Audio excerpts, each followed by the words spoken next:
ہزار داستان، جس کے مصنف ہیں انور علی کی۔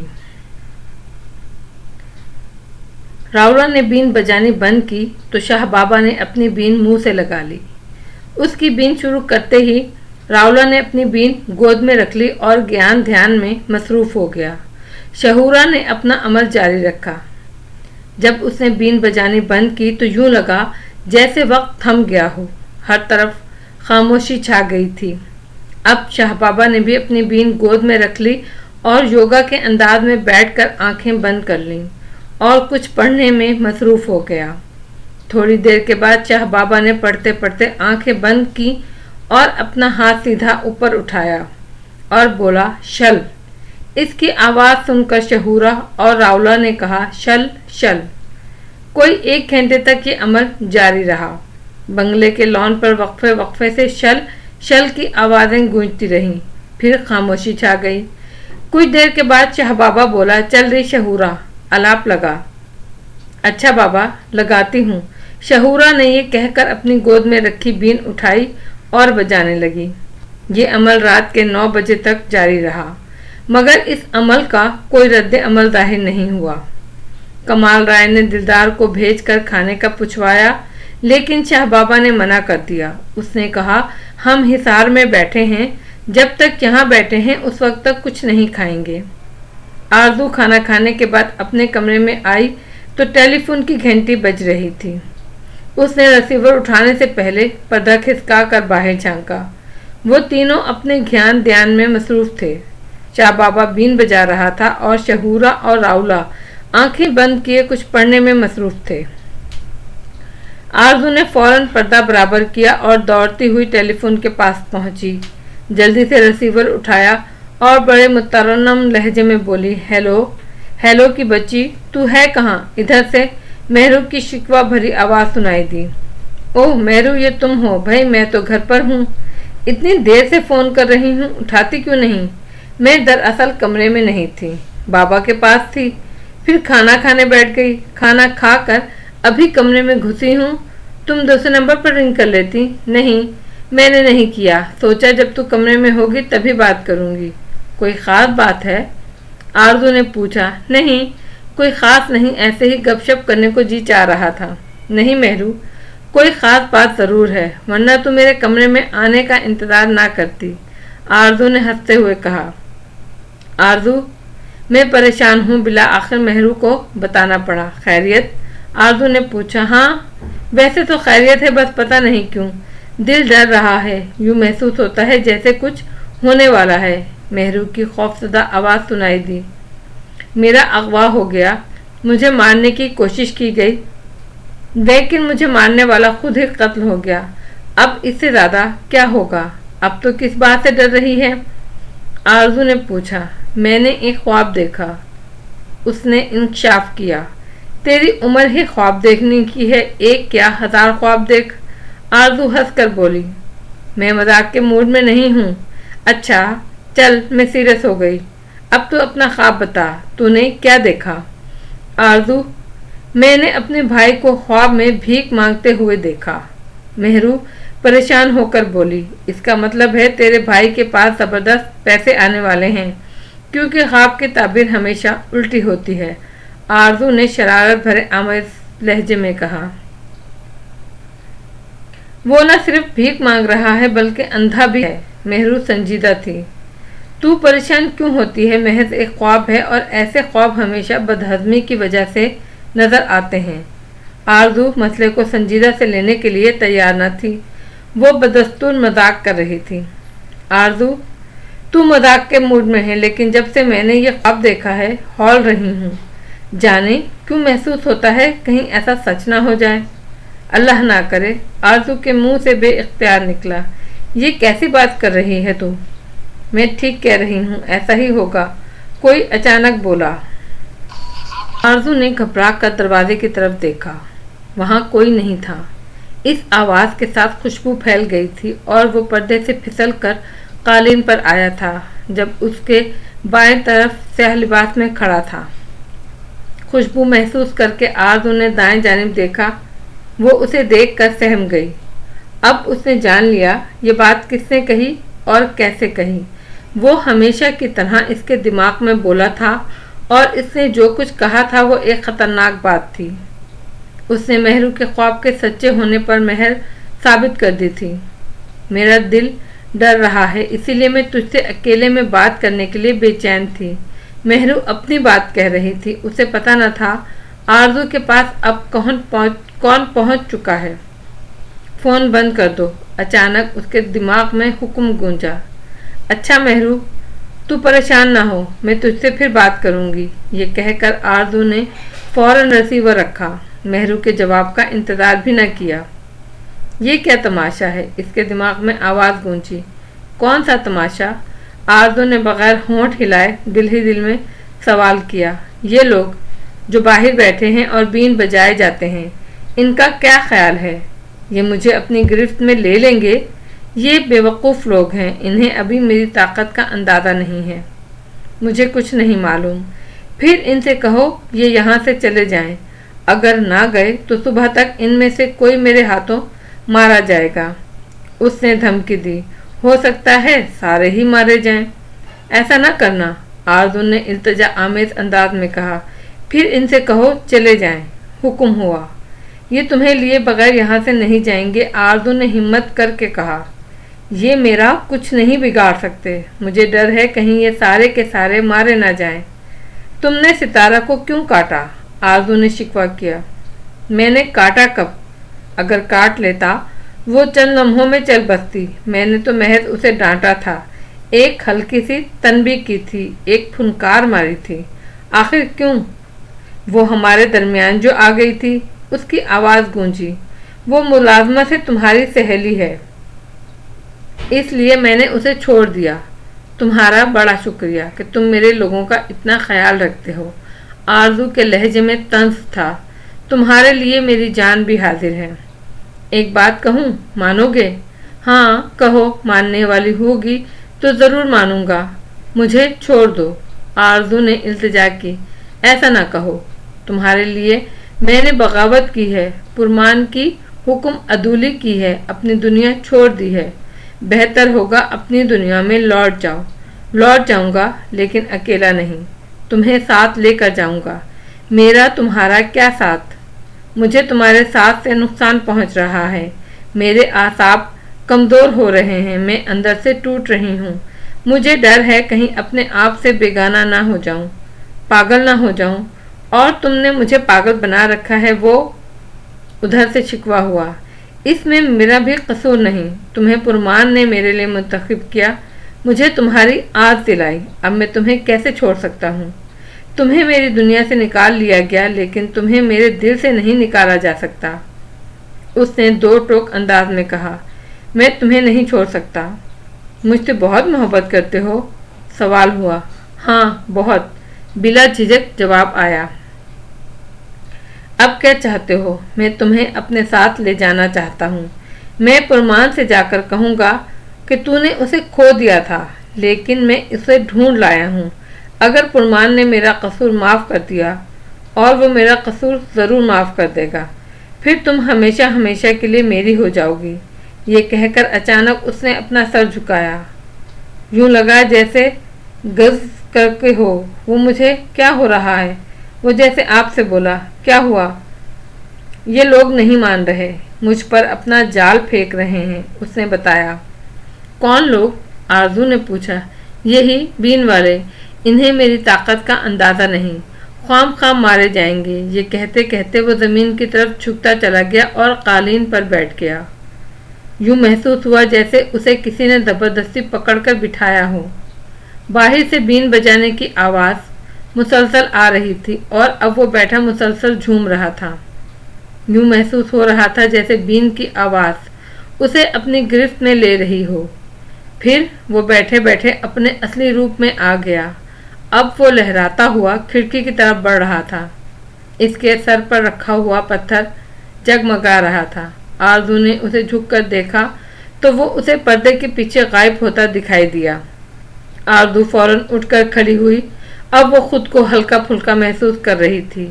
اس کے جسم پر جو ایک بوجھ سا تھا ہٹ گیا تھا۔ اب نہ اس سے کوئی سوال کر رہا تھا اور نہ کوئی جواب وہ دے رہی تھی۔ کمرے میں محسوس ہونے والی خوشبو کم ہو گئی تھی، البتہ ختم نہیں ہوئی تھی۔ بیڈ سے اتر کر پہلے اس نے سوچا وہ کھڑکی کی طرف جائے، لیکن پھر فوراً ہی اس نے اپنا ارادہ بدلا اور کمرے سے باہر نکل گئی۔ شاہ بابا بڑی محویت سے بین بجا رہا تھا۔ اس کی آنکھیں بند تھیں اور بین کی آواز کسی طلسم کی طرح ہر طرف پھیل رہی تھی۔ شہورا اور راولا اپنی اپنی بین گود میں رکھے آسن جمائے بیٹھے تھے، آنکھیں بند کر کے کچھ پڑھ رہے تھے۔ ان سے کچھ فاصلے پر ایک سیکیورٹی گارڈ سیڑھی پر مستعد کھڑا تھا۔ اس کی نظریں کسی ریڈار کی طرح پورے لان کا جائزہ لے رہی تھیں۔ تب وہ لہراتا ہوا گلاب کے پودے کے پیچھے سے نکلا۔ سیکیورٹی گارڈ نے اسے وہاں سے نکلتے ہوئے دیکھ لیا۔ وہ بہت تیزی سے لہراتا ہوا ان تینوں کی طرف بڑھ رہا تھا اور وہ تینوں آنکھیں بند کیے اپنے کاموں میں مگن تھے۔ انہیں کچھ پتہ نہ تھا کہ ان کا دشمن بالکل سر پر آ پہنچا ہے۔ خطرہ محسوس کر کے سیکیورٹی گارڈ نے بڑی تیزی سے اپنی کلاشن کوف سیدھی کی اور اس پر دھڑا دھڑ گولیاں برسا دیں۔ یہ ایک آفت ناگہانی تھی۔ وہ تینوں اس کے لیے تیار نہ تھے۔ فائر کی آواز سن کر تینوں اپنا دھیان بھول گئے۔ شاہ بابا گھبرا کر اٹھ کر بھاگا، جبکہ شہورا اور راولا ادھر ادھر دیکھنے لگے کہ آخر ہوا کیا ہے۔ ان پر گولیوں کا کوئی اثر نہ ہوا، البتہ شاہ بابا حصار سے نکل چکا تھا۔ گولیوں کی آواز نے اسے بوکھلا دیا اور وہ خوفزدہ ہو کر بھاگا تھا۔ بس اتنا ہی اس کے لیے کافی تھا۔ گولیاں تو اس کا کچھ نہ بگاڑ سکی، لیکن اس نے شاہ بابا کا حلیہ بگاڑ دیا۔ اس نے اچھل کر شاہ بابا کی ٹانگ پر کاٹا اور آنن فانن نظروں سے اوجھل ہو گیا۔ شاہ بابا کو گرتا دیکھ کر شہورا زور سے چیخی، ہائے بابا! راولا فوراً اٹھ کر بھاگا۔ اس نے سنہری سانپ کو اپنے باپ کو ڈستے ہوئے دیکھ لیا تھا۔ شہورا اور راولا دونوں نے مل کر اسے سنبھالا، گھاس پر سیدھا لٹایا۔ شاہ بابا پر غشی طاری ہونے لگی، اس کی آنکھیں بند ہوتی جا رہی تھیں۔ وہ کوشش کر کے اپنی آنکھیں کھول رہا تھا اور کچھ بولنا چاہتا تھا، لیکن ہونٹ کانپ کر رہ جاتے۔ سنہری سانپ نے اس کی پنڈلی پر کاٹا تھا، وہاں دانتوں کے نشان صاف نظر آ رہے تھے، ان سے خون بہہ رہا تھا اور وہ جگہ تیزی سے نیلی ہوتی جا رہی تھی۔